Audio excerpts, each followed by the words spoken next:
जय हिंद कैडेट्स। मैं senior under अफसर विवेक कुमार स्वागत करता हूं हमारे अपने यूट्यूब चैनल में।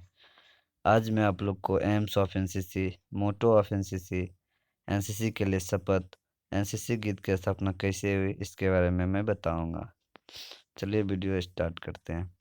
अभी तक आप लोग हमारे चैनल को सब्सक्राइब नहीं किए हैं तो हमारे चैनल को सब्सक्राइब कर ले और बेल आइकन को दबा लें ताकि जब भी मैं न्यू वीडियो बनाऊं आप लोग तक सबसे पहले पहुंच सके।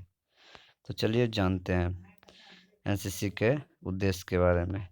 एनसीसी के मुख्य 3 उद्देश्य हैं। सबसे पहला, देश के युवाओं में चरित्र, साहचर्य, अनुशासन, नेतृत्व, धर्मनिरपेक्षता, रोमांच, खेल-कूद में रुचि तथा निस्वार्थ सेवा भाव का संचार करना। दूसरा है संगठित, प्रशिक्षित व प्रेरित युवाओं का एक मानव संसाधन तैयार करना, जीवन के प्रत्येक क्षेत्र में नेतृत्व प्रदान करना व देश की सेवा के लिए सदैव तत्पर रहना। तीसरा है सशस्त्र सेना में जीविका बनाने के लिए युवाओं को प्रेरित करने हेतु उचित वातावरण प्रदान करना। ठीक है कैडेट्स, हमारा पहला पॉइंट था देश के युवाओं में चरित्र, यानी कैडेट्स का अच्छा चरित्र और उनमें अनुशासन, लीडरशिप एवं संगीत, खेलकूद और देश के लिए निस्वार्थ सेवा भाव का संचार करना। ठीक है। दूसरा था संगठित, प्रशिक्षित व प्रेरित युवाओं का एक मानव संसाधन तैयार करना, जो कि जब भी देश को जरूरत पड़े तब वो देश के लिए हमेशा सदैव तत्पर रहे। ठीक है। तीसरा है कि सशस्त्र सेना, यानी हमारे जो भी सेना है, आर्मी, नेवी, एयरफोर्स और भी जितने फोर्सेज है, उनमें युवाओं का जीविका बनाने का उद्देश्य है। ठीक है कैडेट्स, यही हमारे एनसीसी के मुख्य 3 उद्देश्य हैं। आगे चलते हैं। हमारा एनसीसी का मोटो क्या था? एकता और अनुशासन, यानी यूनिटी एंड डिसिप्लिन। तो जानते हैं एकता। तो एकता का परिभाषा क्या होगा? किसी भी कार्य को एक साथ मिलकर करने को ही एकता कहते हैं। ध्यान दें कैडेट्स, आप जो भी, अगर आपके सीनियर कैडेट या कोई ऑफिसर या पीए स्टाफ आपको अगर बोल दिए कि इस काम को अभी करना है, तो सबको मिलके एक साथ उस कार्य को करना है। ठीक है। चाहे वो भाव के, आपका विचार मिलना चाहिए, उद्देश्य एक होना चाहिए और भाव भी एक होना चाहिए। ठीक है, कि हमको इस काम को सबको मिलकर एक साथ करना है। तो एकता की परिभाषा क्या है? किसी भी कार्य को एक साथ मिलकर करने को ही एकता कहते हैं। ठीक है।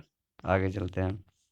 अनुशासन। तो अनुशासन किसे कहते हैं? किसी भी संस्था के बनाए गए नियम कानून के अधीन रहना या नियमों के शासन में रहना या उसके पीछे पीछे चलना अनुशासन कहलाता है। कहने का तात्पर्य यह है कि अगर आपके एनसीसी ऑफिस के खुलने का टाइम अगर 8 बजे है, तो 8 बजे सुबह आना है। उनके नियम जो बनाए गए हैं कि ये ड्रेस कोड होना चाहिए, ऐसा डिसिप्लिन में आना है। ठीक है, तो उस ढंग में जाना है और वहाँ के बनाए गए नियम के अनुसार चलना होगा। ठीक है। तो अनुशासन का क्या परिभाषा होगा? किसी भी संस्था के बनाए गए नियम कानून के अधीन रहना या नियमों के शासन में रहना, या सिंपल सी बात, किसी भी संस्था के बनाए गए नियम कानून के पीछे पीछे चलना अनुशासन कहलाता है।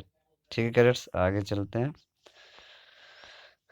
एनसीसी की विशेषता जानेंगे। अनुशासन की विशेषता, तो मुस्कुराते हुए आज्ञा का पालन करना। दूसरा क्या है? समय का पाबंद रहना। तीसरा क्या है? निसंकोच कठोर परिश्रम करना। चौथा, बहाने न बनाना एवं झूठ मत बोलना। ठीक है। तो हम लोग का पहला पॉइंट क्या था? मुस्कुराते हुए आज्ञा का पालन करना। यदि आपके सीनियर या आपके पीआई स्टाफ अगर आपको बोल दिए कि अभी ये काम करना है, तो आपको मुस्कुराते हुए उनके आज्ञा का पालन करना होगा। ठीक है। अगर उन्होंने बोल दिया अभी इस ग्राउंड में जितने भी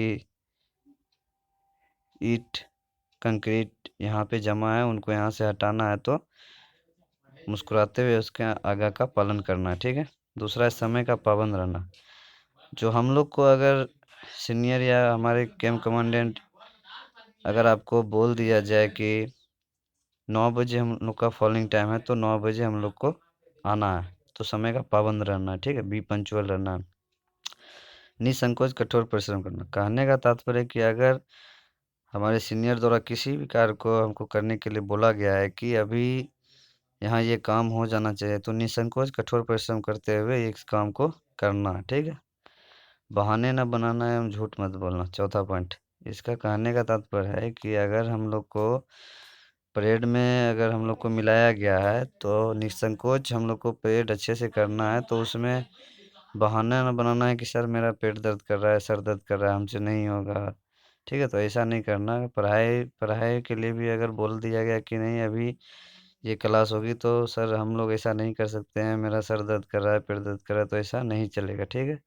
तो बहाने ना बनाओ एवं झूठ मत बोलना, ये सबसे मेन पॉइंट है, ठीक है।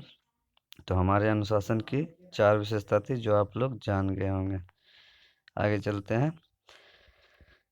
मोटो ऑफ एनसीसी। हम लोग का जो मोटो ऑफ एनसीसी क्या था? एकता, अनुशासन। तो हम लोग जानेंगे आज इससे पहले मोटो ऑफ एनसीसी क्या था। एनसीसी के आदर्श वाक्य की चर्चा 11 अगस्त 1978 ईस्वी को 11वीं केंद्रीय सलाहकार बैठक में शुरू की गई थी, ठीक है। कब की गई थी? 11 अगस्त 1978 को। तो उस समय का आदर्श वाक्य कर्तव्य और अनुशासन जैसे कई आदर्श वाक्य थे, जैसे कर्तव्य और अनुशासन, कर्तव्य, एकता और अनुशासन, कर्तव्य और एकता, एकता और अनुशासन, ठीक है कैडेट्स।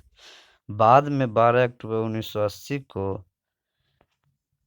केंद्रीय सलाहकार बैठक यानी 12वीं केंद्रीय सलाहकार बैठक में उन्होंने एनसीसी के आदर्श वाक्य के रूप में एकता और अनुशासन को चुना और घोषित किया, ठीक है। तो आपको ये क्वेश्चन पूछा जा सकता है कि एकता और अनुशासन को कब चुना गया? तो 12 अक्टूबर 1980 को, ठीक है। तो एकता और अनुशासन को चुना गया। और देश की सबसे बड़ी एकजुट ताकतों में से एक है जो देश के विभिन्न हिस्सों के युवाओं को एक साथ लाती है। कहने का तात्पर्य है कि एकता और अनुशासन एकजुट होने का काम करती है, जो कि देश के विभिन्न हिस्सों के युवाओं को एक साथ लाती है, ठीक है, और उन्हें राष्ट्र के एकजुट और अनुशासित नागरिकों में ढालती है, ठीक है। आगे चलते हैं। राष्ट्रीय कैडेट कोर के लिए शपथ। राष्ट्रीय कैडेट कोर के लिए जो शपथ है, जो हम लोग हम लोग का जब एनसीसी में ज्वाइनिंग हो जाता है तब हम लोग को एक शपथ ग्रहण कराया जाता है एनसीसी में। वो शपथ क्या है जानते हैं। मैं, आप लोग का जो भी नाम है अपना नाम ले लेंगे। मैं विवेक कुमार प्रतिज्ञा करता हूँ कि सच्चाई और श्रद्धा से अपने देश की सेवा करूँगा तथा राष्ट्रीय कैडेट कोर के नियमों तथा अधिनियमों का पालन करूँगा और अपने कमांडर ऑफिसर के आदेश के अनुसार हर परेड पर व कैंप में पूर्ण शक्ति के साथ सम्मिलित रहूँगा, ठीक है कैडेट्स। ये हमारे शपथ ग्रहण थे। कहने का तात्पर्य है कि प्रतिज्ञा कराई जाती है शपथ में कि सच्चाई और श्रद्धा से अपने देश की सेवा करूँगा, यानी सच्चाई के मार्ग पर चलूँगा, और एनसीसी के नियम जो भी बनाए गए हैं उसका पालन करूँगा और अपने सीनियर या कमांडर ऑफिसर के आदेश के अनुसार हर एक परेड व कैंप में पूरी शक्ति के साथ सम्मिलित रहूँगा। यानी कैंप में जाना होगा और सभी काम एकदम मेहनत और सच्चाई से करना होगा, ठीक है कैडेट्स। आगे चलते हैं। एनसीसी गीत की स्थापना के बारे में जानेंगे। तो एनसीसी गीत की स्थापना कैसे हुई थी आज मैं उनके बारे में बताऊंगा। सन 1956 ईस्वी में सर्कल कमांडर के आदेश पर एनसीसी गीत पर विचार किया गया। यानी सर्कल कमांडर वो थे जो अभी के समय में डीजी हैं, ठीक है, यानी डायरेक्टर जनरल, ठीक है कैडेट्स। फिर 1963 ईस्वी में एनसीसी गीत कदम मिला के चल अपनाया गया तथा 1969 ईस्वी में रक्षा मंत्रालय से पंजीकृत किया गया। ध्यान दें कर सन 1956 ईस्वी में सर्कल कमांडर के आदेश पर एनसीसी गीत पर विचार किया। फिर 1963 ईस्वी में एनसीसी गीत कदम मिला के चल अपनाया गया तथा 1969 ईस्वी में रक्षा मंत्रालय से पंजीकृत किया गया। 1974 ईस्वी में यह महसूस किया गया कि एनसीसी गीत में बदलाव किया जाए, ठीक है।